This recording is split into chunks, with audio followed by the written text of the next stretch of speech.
नमस्कार दोस्तों, welcome to सरकार स्टडी बेस्ड एजुकेशन। चलिए इस क्लास में हम बात करने वाले हैं एमपी सीपीसीटी के अंतर्गत हमारी जो 1000 महत्वपूर्ण क्वेश्चन की सीरीज़ स्टार्ट हुई है उसका अगला पार्ट हम यहाँ पे देखेंगे। इसके पहले मैंने आपको कुछ जो पार्ट्स है वो प्रोवाइड कर दिया हूँ, उनको आप प्लेलिस्ट में जाकर देख सकते हैं। देखिए जैसे कि आपको पता है, अगर आप इंग्लिश टाइपिंग सीखना चाहते हैं तो आपको प्लेलिस्ट में कंप्लीट इंग्लिश टाइपिंग की जो सीरीज़ है वो देखने को मिलेगी।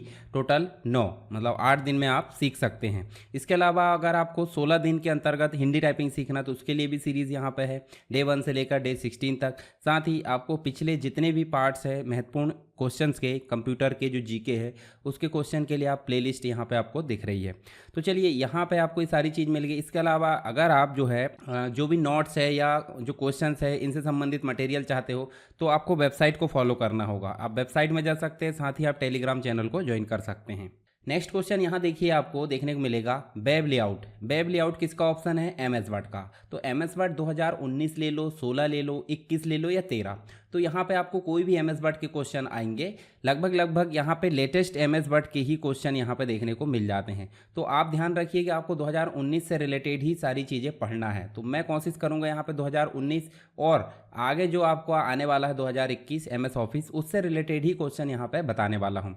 तो देखिए 2019 के एमएस वर्ड के अंतर्गत जो वेब लेआउट ऑप्शन है वो किस टैब में होता है? तो देखिए रिव्यू टैब में होता है, व्यू टैब में होता है, डिज़ाइन में होता है, रेफरेंसेस। तो इस प्रकार के क्वेश्चन, अब ऐसा नहीं है कि सिर्फ वेब लेआउट ही पूछेगा। वेब लेआउट एक तरीका है कि वेब लेआउट उनने पूछा है, आपको ये क्वेश्चन घुमाकर भी पूछ सकता है कि भाई और कोई ऑप्शन पूछ लिया, या फिर बहुत सारी चीज़ें पूछी जा सकती। तो इसके लिए स्टार्ट कर लेते हैं हम एमएस वर्ड। तो हम सिंपल चलते हैं, यहाँ पर देखिए एमएस वर्ड हमने स्टार्ट करे, ये हमारे पास में एमएस वर्ड स्टार्ट हो गया। अब सीधे बात कर लेते हैं हम किसकी, कि किस टैब में कौन सा ऑप्शन होता है। वो आपको थोड़ा सा एमएस वर्ड वाली कंप्लीट सीरीज देखना जरूरी है। तो क्या पूछा गया है? Web layout. तो वेब लेआउट आपका सिंपल आप देखोगे तो आपको देखने को मिल जाता है। देखिए जो व्यू टैब है, व्यू टैब के अंतर्गत पहला जो ग्रुप है, देखिए ग्रुप दिख रहा है आपको व्यू, और व्यू के अंतर्गत आपको क्या देखने को मिल रहा है? Web layout. तो सिंपल सी बात है, इसके अलावा वो प्रिंट लेआउट पूछ सकता है, वो रीड लेआउट पूछ सकता है, या फिर इसके अलावा देखिए यहाँ पे आपको जूम से रिलेटेड ऑप्शन, मैक्रो किस टैब में होता है, या किस जो मतलब एक प्रकार से टैब में होता है। तो इस प्रकार के क्वेश्चन आ सकते हैं। जैसे रिव्यू टैब की बात करते हैं, रिव्यू में आपको स्पेलिंग एंड ग्रामर से रिलेटेड चीज़ें मिल जाती है, ट्रैक चेंजेस मिल जाता है। इसके अलावा उसके बाद जो है रिस्ट्रिक्ट एडिटिंग, ये इंपॉर्टेंट तो है नहीं। मेल मर्ज आपको मिल जाता, मेलिंग्स के अंतर्गत देखिए मेल मर्ज है, एनवलप लेबल। साथ ही रेफरेंसेस में देखोगे तो आपको रेफरेंसेस में क्रॉस रेफरेंस, कैप्शन है, टेबल ऑफ कंटेंट, ये चीज़ें मिल जाती है। लेआउट में आप देखोगे तो लेआउट में आपको पेज सेटअप है, पैराग्राफ है। डिज़ाइन में आप देखोगे, डिज़ाइन में मुख्य रूप से आपको पेज बैकग्राउंड यहाँ देखोगे तो पेज वाटरमार्क है, ठीक है, कलर है। इसके अलावा पेज की बॉर्डर है, थीम है, डॉक्यूमेंट फॉर्मेटिंग है। ड्रॉ तो ऐसे इंपॉर्टेंट है नहीं। इंसर्ट में आपको ये जो इलस्ट्रेशंस है, पिक्चर है, शेप है, 3D मॉडल्स है, चार्ट, स्क्रीनशॉट, इसके अलावा टेबल है। साथ ही आपको लिंक वगैरह, header and footer, hyper link, ये सारी चीज़ें मिल जाती है इंसर्ट में। होम टैब में आपको क्लिपबोर्ड है, फॉन्ट है, पैराग्राफ है, स्टाइल, एडिटिंग, इन सारी चीज़ों से रिलेटेड ऑप्शन मिल जाते हैं। तो आप थोड़ा सा ध्यान रखिए कि किस टैब में कौन सा ऑप्शन है, तो इससे रिलेटेड क्वेश्चन भी काफ़ी बनते हैं यहाँ पे। नेक्स्ट यहाँ पे आप देखोगे नेक्स्ट क्वेश्चन, तो आपको देखने को मिल जाएगा ड्रॉप कैप। ड्रॉप कैप जो है फंक्शन एमएस वर्ड में 2019 के निम्नलिखित में से किस टैब में उपलब्ध है? तो देखिए अभी हमने बात करे थे क्या कि ऑप्शन डायरेक्टली पूछ लिया जाता है कि किस टैब में कौन सा ऑप्शन है। तो ड्रॉप कैप जो है सिंपल अगर देखें तो इंसर्ट टैब में होता है। जैसे आप एमएस वर्ड में चलोगे तो आपको देखने को मिल जाता है इंसर्ट में, आप देखोगे देखिए ड्रॉप कैप ऑप्शन दिख रहा है। अभी हाईलाइट क्यों नहीं हो रहा है? अभी हाईलाइट इसलिए नहीं हो रहा है क्योंकि यहाँ पे आपको देखने को मिल जाएगा मैटर नहीं है। जब हम मैटर यहाँ पे लेकर आ जाएंगे तो मैटर आपको देखने को मिल जाता है। देखिए हमने यहाँ पे मैटर ले आए, अब यहाँ पे हम चलेंगे तो देखिए ड्रॉप कैप ऑप्शन हाईलाइट हो गया है। इसमें आप जाओगे, ड्रॉप करोगे तो ड्रॉप कैप क्या होती है?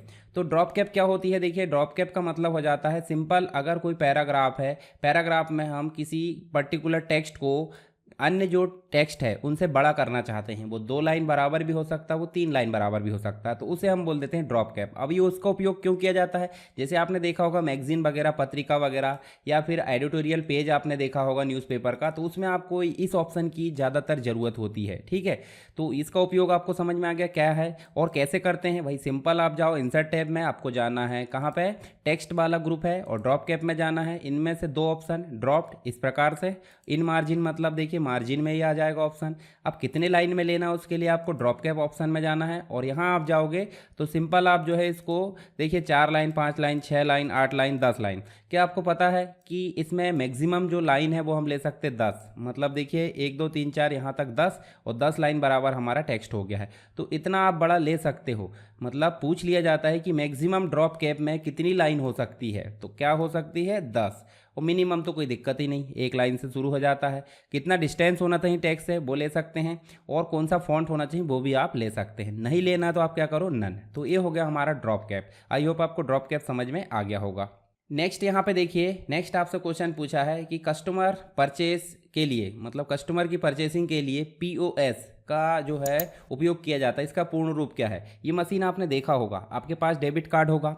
डेबिट कार्ड का मतलब हो जाता है एक एटीएम कार्ड हम जिसे बोलते थे, एक तरीके से वो जो हमारे बैंक में पैसा होता है उसको यूज़ करने की फैसिलिटी देता है। परंतु बैंक में पैसा नहीं होने के बाद भी जो उपयोग करने की फैसिलिटी देता है वो क्या कहलाता है, वो कहलाता है क्रेडिट कार्ड, उधारी कार्ड हम बोल सकते हैं, मतलब शॉपिंग कार्ड हम बोल दो सिंपल। तो देखिए पीओएस मतलब हो जाता है, आपको सिंपल आप देखने को मिलेगा तो पॉइंट ऑफ सेल। देखिए यहाँ पे क्या दिया है, पॉइंट ऑफ सेल, इसका पूरा नाम आप ध्यान में रख सकते हैं।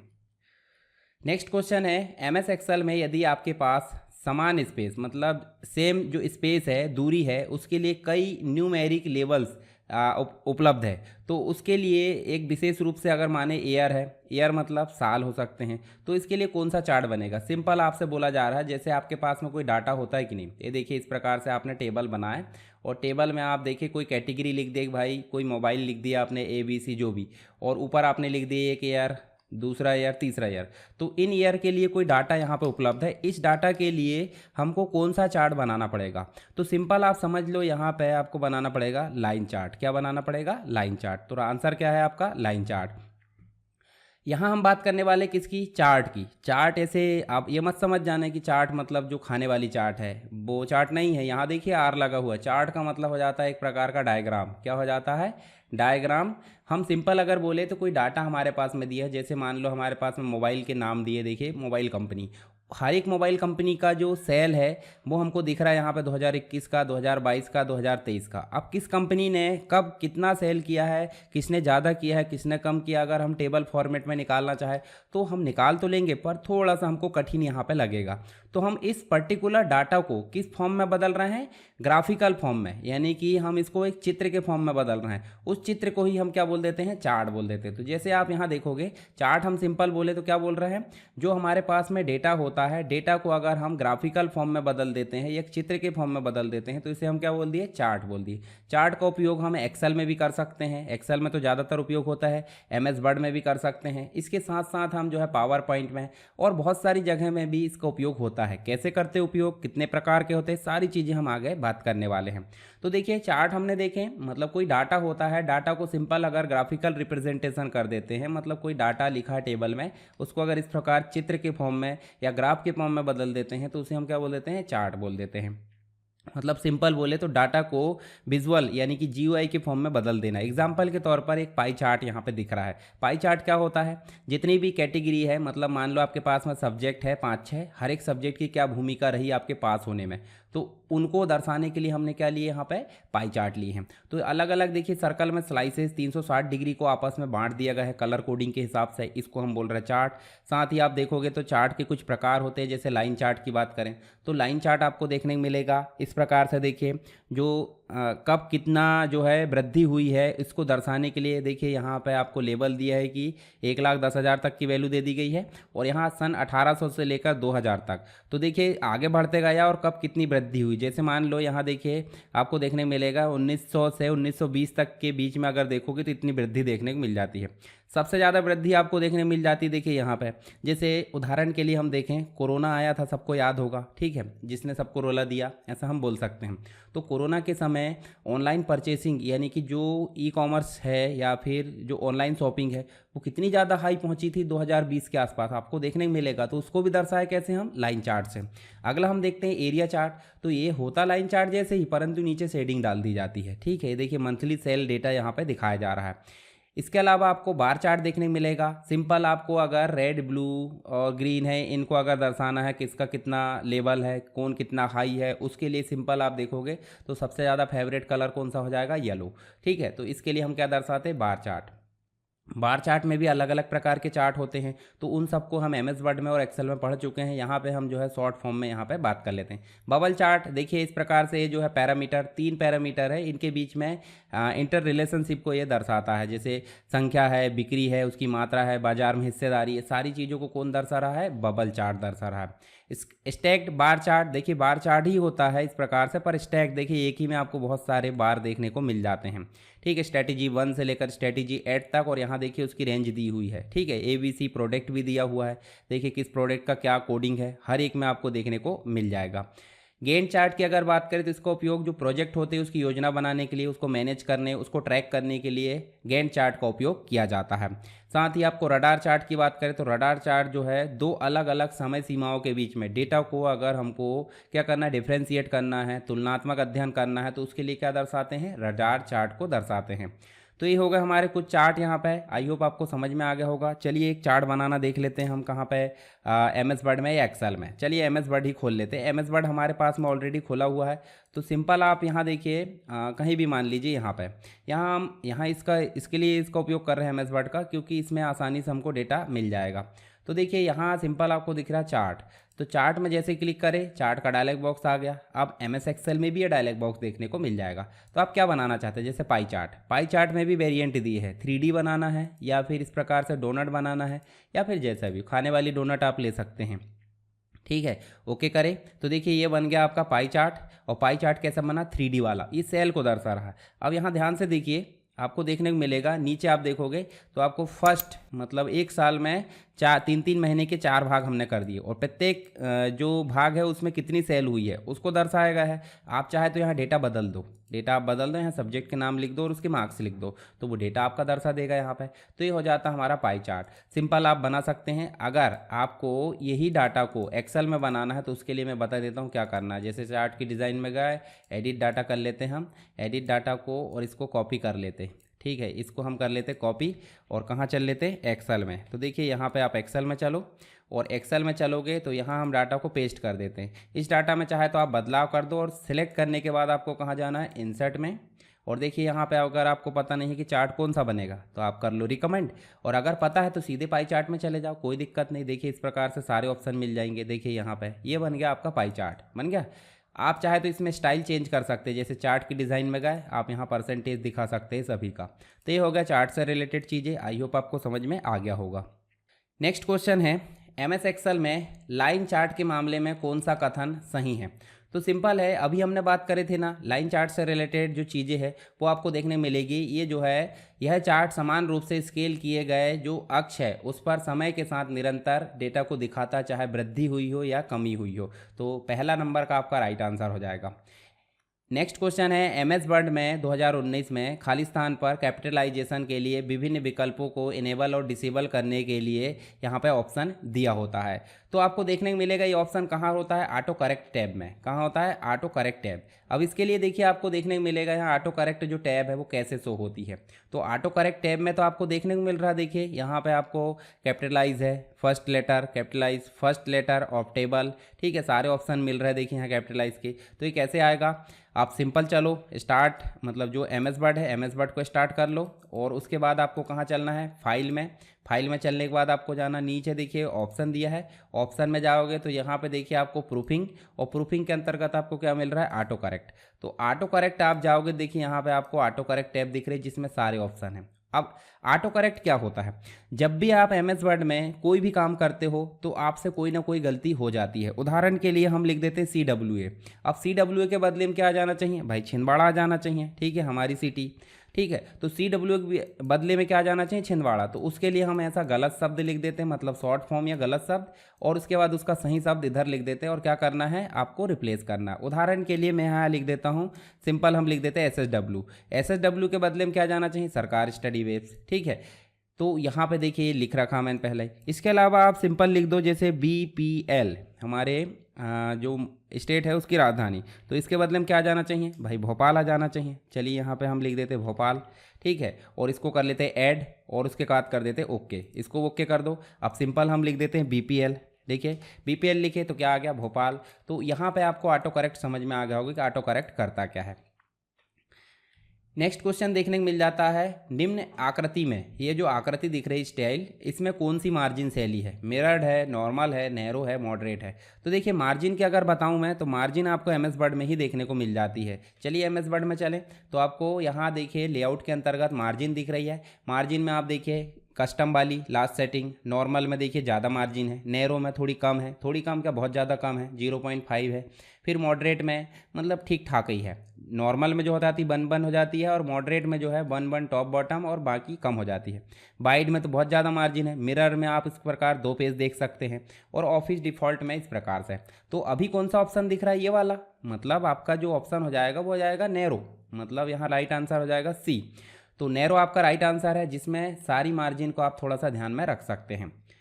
देखिए यहाँ मैंने मेरा एग्जाम्पल लिया हूँ अरविंद, मतलब मैं इंडेंट को लागू करना चाहता है लेकिन एमएस वर्ड 2019 में वर्टिकल रूलर ढूंढने में असमर्थ है, मतलब मुझे ढूंढने में थोड़ी असुविधा हो रही है। तो इस मामले में मुझे फाइल टैब में जाना होगा, ऑप्शन में जाना होगा, एडवांस टैब में जाना होगा।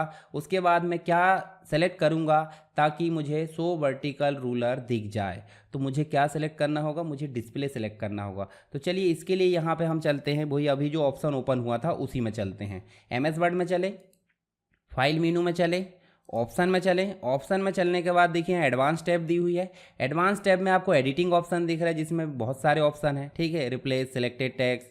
उसके बाद आपको next cut, copy and paste group दिख रहा है।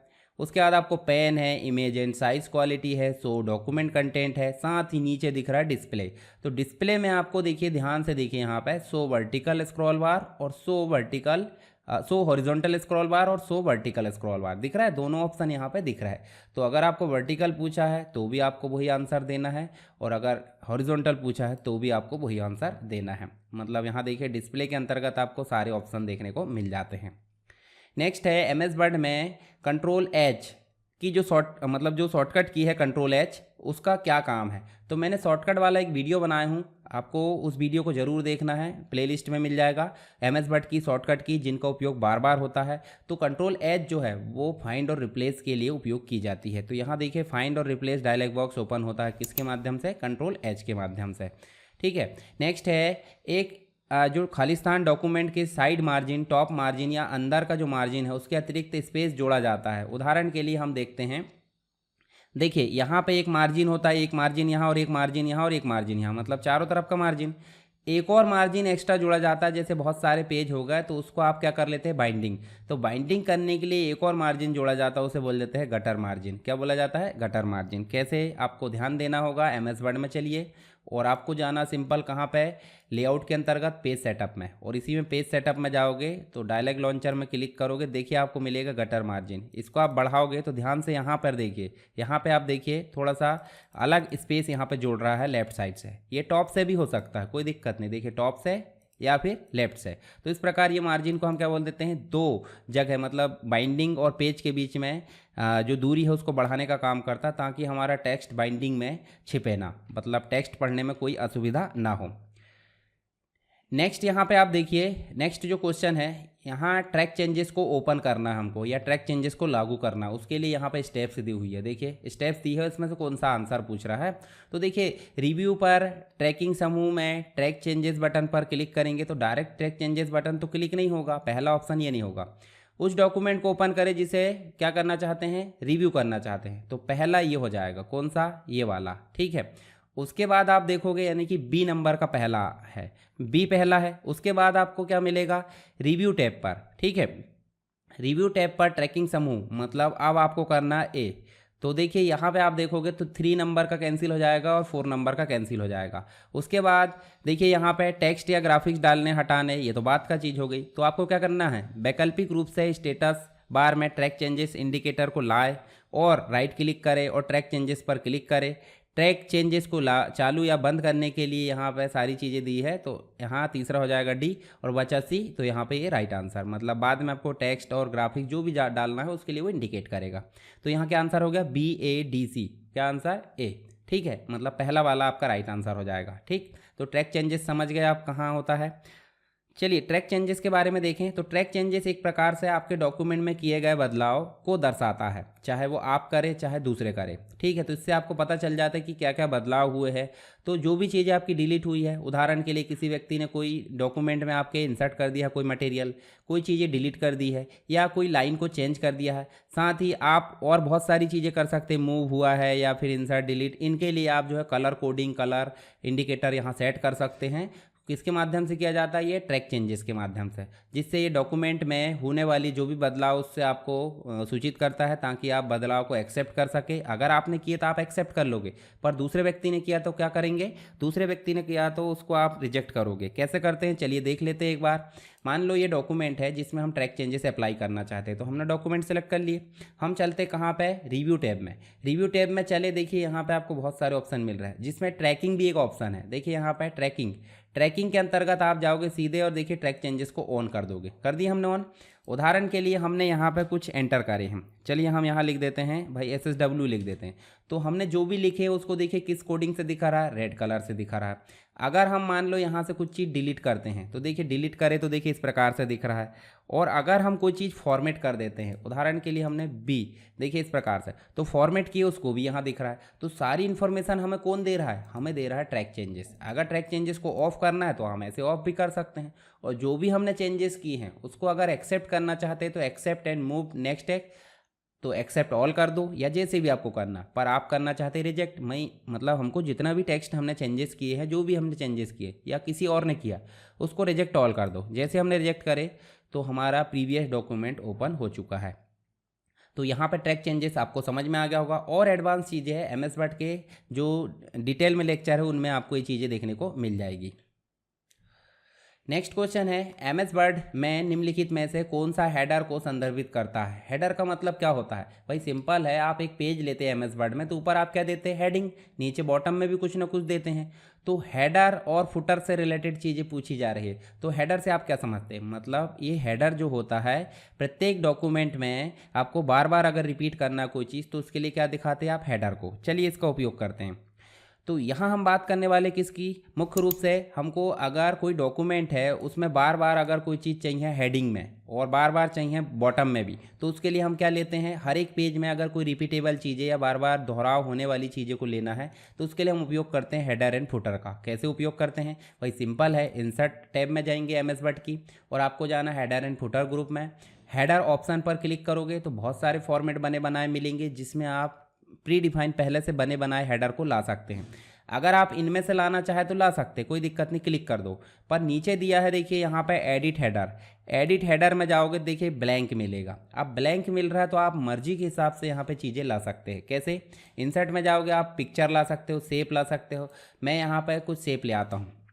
ये देखिए मैं अपने हिसाब से यहाँ पर शेप ले आया एक, और शेप में राइट क्लिक करके मैंने कर दिया ऐड टेक्स्ट, और यहाँ पे मैं कर देता हूँ भाई सिंपल, मैंने कर दिया SSW लिखा मैंने, तो सरकार स्टडी वेब्स लिखा गया, और मैं ऐसे पूरा लिख देता हूँ। इसको बड़ा कर देता हूँ। इसमें चाहे तो मैं कलर कोडिंग मतलब कलर चेंज कर सकता हूँ, जो हमारा बैकग्राउंड है उसका भी और टेक्स्ट का भी। टेक्स्ट का कलर चेंज करना इस प्रकार, ये सब चीज़ें तो आपसे बनती होगी। ठीक है, इसके अलावा ये तो हो गई हेडर की बात। ये बार बार रिपीट करना हमको हर एक पेज में, तो हमने हेडर में दे दिए। हम इसी प्रकार बॉटम में यानी फुटर में जाना चाहते हैं, तो देखिए हेडर एंड फुटर का एक ठो क्या प्रदर्शित हो गया? टैब। इसमें जाएंगे और देखिए नीचे यहाँ पे ऑप्शन आ गया है हेडर एंड फुटर। पर यहीं पे आप चाहते हो डायरेक्टली कहाँ जाएँ? फुटर में। तो यहाँ देखिए फुटर में गए और फुटर भी आपको मिला ब्लैंक। इसमें भी आप चाहे तो क्या कर सकते हो? अपनी मर्जी से कोई भी शेप इस प्रकार से ला सकते हो ये। और इसमें चाहे तो आप पेज नंबर वगैरह जो भी इंसर्ट करना है ऐसे बॉटम और पेज सेंटर में, ठीक है, इस प्रकार से पेज नंबर, और इसमें आप शेप भी ला सकते हैं। मैंने प्री डिफाइन ले आया, तो ये तो हमने कस्टम बना लिए। हम अगर प्री डिफाइन लेना चाहते हैं तो हम सिंपल जाते हैं हेडर में, देखिए यहाँ बनी बनाई स्टाइल दी हुई है, इनमें से कोई भी स्टाइल ऐसे ले लेते। इस प्रकार देखिए स्टाइल आ गई। ऐसे बॉटम पे भी कोई भी स्टाइल लेना है तो फुटर के लिए हम जाते हैं और यहाँ पे बॉटम में स्टाइल ले लेते। तो ये हो गया हमारा हेडर एंड फुटर। अब हम जो है बाहर क्लिक कर देंगे, और बाहर क्लिक करके आप देखोगे तो आपको देखने को मिलेगा, जब हम दूसरे पेज में जाएंगे दूसरे पेज में भी हमको वही हेडर देखने को मिलेगा, क्योंकि हमने हेडर का उपयोग इसलिए किए हैं क्योंकि रिपीट हो चीज़ें। तो हेडर मतलब क्या हो गया? प्रत्येक डॉक्यूमेंट में हेडर पर रिपीट होने वाली चीज़ों को क्या बोल दिया जाता है? हेडर बोल दिया जाता है। तो यहाँ देखिए यह जो है मतलब इस क्वेश्चन का आंसर क्या हो जाएगा कि एमएस वर्ड में जो हेडर है वो होता है आपका दोहराव वाला टेक्स्ट जो आपके प्रिंटेड डॉक्यूमेंट के प्रत्येक जो पृष्ठ है उसमें दिखाई देता है। ठीक है, नीचे दिखाई देता है ये मत बोलना, देखिए नीचे यहाँ पे ये ऑप्शन तो राइट नहीं होगा, नीचे दिखाई देता है इसको हम सिंपल बोल देंगे क्या, फुटर। और देखिए यहाँ शीर्ष पे दिखाई देता है उसको बोल देंगे हेडर। तो आपको ध्यान से यहाँ पे देखना है आंसर, तो डी हमारा राइट आंसर हो जाएगा। नेक्स्ट क्वेश्चन है निम्नलिखित में से कौन सा एमएस वर्ड में होम टैब का ऑप्शन नहीं है। होम टैब का ऑप्शन नहीं है एमएस वर्ड में पूछा जा रहा है, तो फॉन्ट है, पैराग्राफ है, स्टाइल है। टेबल कहाँ होता है, टेबल आपका इंसर्ट में होता है, तो राइट आंसर आपका क्या हो जाएगा, सी आपका राइट आंसर हो जाएगा। होम टैब में आप देख भी सकते हैं कि भाई क्लिप बोर्ड है, फॉन्ट है, पैराग्राफ है, स्टाइल है और साथ ही एडिटिंग देखने को मिल जाता है। उपयोगकर्ता मतलब यूज़र एक ही समय में एमएस वर्ड में कितने डॉक्यूमेंट खोल सकता है, भाई ये कहना तो असंभव है। क्यों, क्योंकि कंप्यूटर की अपनी एक क्षमता होती है। अब हर एक का कंप्यूटर एक सा कैपेसिटी या एक सा कॉन्फ़िगरेशन नहीं होगी भाई, किसी का i5 होगा, किसी का i7 होगा, किसी का i3 होगा, किसी के कंप्यूटर में 4 GB रैम होगी, किसी के में 8, 16। ठीक है, जैसे कि मेरे में देखोगे तो मेरे में 20 के ऊपर मिल जाती है। तो कंप्यूटर की कैपेसिटी के हिसाब से ये आपको एमएस वर्ड की जो है डॉक्यूमेंट विंडो देखने को मिल जाती है, यानी कि उतने ही जितने कंप्यूटर ऑपरेटिंग सिस्टम संभाल सकता है। तो आपका राइट आंसर हो जाएगा बी। एमएस वर्ड 2010 का डिफ़ॉल्ट पेज ओरिएंटेशन, अब 2010 की जगह 2013 पूछा तो कोई दिक्कत नहीं, 2016, 2019, 2021, तो इनमें सभी में जो ओरिएंटेशन होता है पेज खड़ा है या पेज आड़ा है, तो आड़े पेज को बोल दिया जाता है लैंडस्केप, खड़े को बोल दिया जाता है पोर्ट्रेट। तो बाय डिफ़ॉल्ट तो आपका पोर्ट्रेट रहता है, तो राइट आंसर क्या हो जाएगा, पोर्ट्रेट। नेक्स्ट है, आप देख सकते हैं निम्नलिखित में से कौन सा एमएस वर्ड 2019 का टेक्स्ट फंक्शन नहीं है। टेक्स्ट फंक्शन का मतलब क्या हो जाता है, एमएस वर्ड में टेक्स्ट से रिलेटेड काम करने के लिए बहुत सारे फंक्शन होते हैं, जैसे राइट है, लेफ्ट है, मिड है। एंड यहाँ पे फंक्शन नहीं होता है किसका, टेक्स्ट का। क्यों, क्योंकि एंड आप देखोगे लॉजिकल फंक्शन है। क्या है, लॉजिकल फंक्शन। ठीक है, तो याद रखना ये चीज़। FTP का उपयोग, नेक्स्ट क्वेश्चन है यहाँ पे, FTP का उपयोग किसके लिए किया जाता है। FTP का मतलब हो जाता है फाइल ट्रांसफ़र प्रोटोकॉल। अब प्रोटोकॉल का मतलब क्या हो जाता है भाई, कोई नियम कानून होते हैं ना इंटरनेट में काम करने के लिए, तो उसके लिए उपयोग होता है, परंतु हर एक चीज़ के लिए अलग प्रोटोकॉल है। तो सिंपल है, यहाँ पे इसका उपयोग फाइल को अपलोड करने और फाइल को डाउनलोड करने, तो मतलब दोनों काम होंगे। यहाँ तो अपलोड बस दिया है तो ये आंसर नहीं होगा। यहाँ पे देखिए केबल, यहाँ भी नहीं होगा, केबल लगा मतलब ये आंसर नहीं होगा। ठीक है, यहाँ पे देखिए फाइलों को अपलोड भी कर सकता है और साथ ही डाउनलोड भी, तो यहाँ पे राइट आंसर सी हो जाएगा। ये डिलीट वाला तो ऑप्शन होगा ही नहीं। ठीक है, तो यहाँ हम बात करने वाले किसकी, नेटवर्क प्रोटोकॉल की। नेटवर्क का मतलब क्या हो जाता है, जब दो या दो से अधिक कंप्यूटर आपस में किसी निश्चित लाइन के माध्यम से, निश्चित प्रोटोकॉल के माध्यम से जब आपस में जुड़ते हैं तो उसे हम क्या बोल देते हैं, नेटवर्क बोल देते हैं, कंप्यूटर नेटवर्क। अब मैंने बोला हूँ किसी न किसी प्रोटोकॉल का उपयोग करके, तो क्यों, क्योंकि 4 कंप्यूटर या 5 जुड़े हैं, तो इस कंप्यूटर के माध्यम से इस पर्टिकुलर कंप्यूटर को डाटा भेजना है या डेटा ट्रांसफ़र करना है, तो एक रूल्स फॉलो किया जाएगा ना भाई। कैसे कि भाई इस कंप्यूटर के द्वारा जो डाटा भेजा है वो इसी को प्राप्त हो, मतलब किसी दूसरे को प्राप्त ना हो, तो एक नियम लगा कि नहीं, इसी नियम को बोल देते हैं प्रोटोकॉल। क्या बोल देते हैं, प्रोटोकॉल। तो इसलिए बोला जा रहा है कंप्यूटर नेटवर्क के अंतर्गत बहुत सारे प्रोटोकॉल यूज़ किए जाते हैं। जैसे कि आप बोलोगे आप ईमेल भेजते कि नहीं, तो ईमेल भेजे उसके लिए प्रोटोकॉल हो जाता है। फाइल को डाउनलोड करना है, फाइल को अपलोड करना है, उसके लिए प्रोटोकॉल हो जाता है। तो जब ए कंप्यूटर जब बी को कोई डाटा भेजता है तो वो अलग अलग लेयर्स में होकर गुजरता है। इन लेयर्स को बोल दिया जाता है OSI लेयर्स। OSI की 7 लेयर्स होती है। आप सिंपल बोलो को कोई काम करने के लिए रूल्स का एक सेट होता है कि नहीं, तो रूल्स के सेट को ही हमने क्या बोल दिया कि स्टैंडर्ड, यानी कि OSI बोल दी, ओपन सिस्टम इंटरकनेक्शन। तो यहाँ विभिन्न लेयर से बदलकर यहाँ फिजिकल लेयर वायर या बिना वायर के यहाँ सामने वाले डेटा कंप्यूटर पर जाता है और ऐसे ही उसको दिखाई देता है। तो OSI लेयर पर तो विस्तार से मैंने कंप्यूटर नेटवर्क में पढ़ाया हूँ, वहाँ आप जाकर देख सकते हैं। तो यहाँ देखिए बहुत सारे प्रोटोकॉल आपको देखने को मिल जाते हैं। जो नेटवर्क है उसके अंतर्गत TCP/IP सबसे स्टैंडर्ड और सबसे बेसिक प्रोटोकॉल है। जब भी कोई कंप्यूटर इंटरनेट से जुड़ता है तो उसके पास अपना खुद का एक IP होता है, और दूसरा जब डेटा ट्रांसफ़र करना तो उसके लिए इसके पास TCP भी होना चाहिए। तो इसलिए दोनों साथ में उपयोग किए जाते हैं, TCP/IP transmission control protocol. TPP post office protocol हम देखें, पॉप होता है और एक TPP भी होता है, मतलब यहाँ पे हम पॉप बोल दें तो पॉप प्रोटोकॉल भी होता है। एक होता है SFTP, ठीक है। इसके अलावा HTTPS होता है, ये तो आपने देखा होगा, हाइपर टेक्स्ट ट्रांसफ़र प्रोटोकॉल। और सिक्योरिटी SSL होती है। मेल के लिए SMTP होता है, फाइल ट्रांसफ़र करना है तो उसके लिए FTP होता है। ये बिना SSL वाला है। और एक टेलनेट होता है रिमोट कंप्यूटर के लिए। तो कुछ बेसिक प्रोटोकॉल है, इनके बारे में विस्तार से जानना तो आप देख सकते हैं कंप्यूटर नेटवर्क की सीरीज़ को। ठीक है, आई होप आपको ये बेसिक चीज़ें समझ में आ गई होगी, नेटवर्क मॉडल क्या होता है, सॉरी नेटवर्क प्रोटोकॉल क्या होता है। तो अब बात कर लेते हैं यहाँ पे FTP की। तो FTP सिंपल आप देखोगे, क्लाइंट से अगर कोई फाइल अपलोड कर रहा है या क्लाइंट कोई फाइल डाउनलोड कर रहा है तो दोनों ही जगह किसकी जरूरत होती है, FTP की। फाइल ट्रांसफर प्रोटोकॉल, डाउनलोड करना हो या अपलोड करना हो, यानी कि फाइल एक लोकेशन से दूसरे लोकेशन में ट्रांसफर करना, तो उसके लिए FTP की जरूरत हमें होती है। तो FTP भी आपको समझ में आ गया होगा।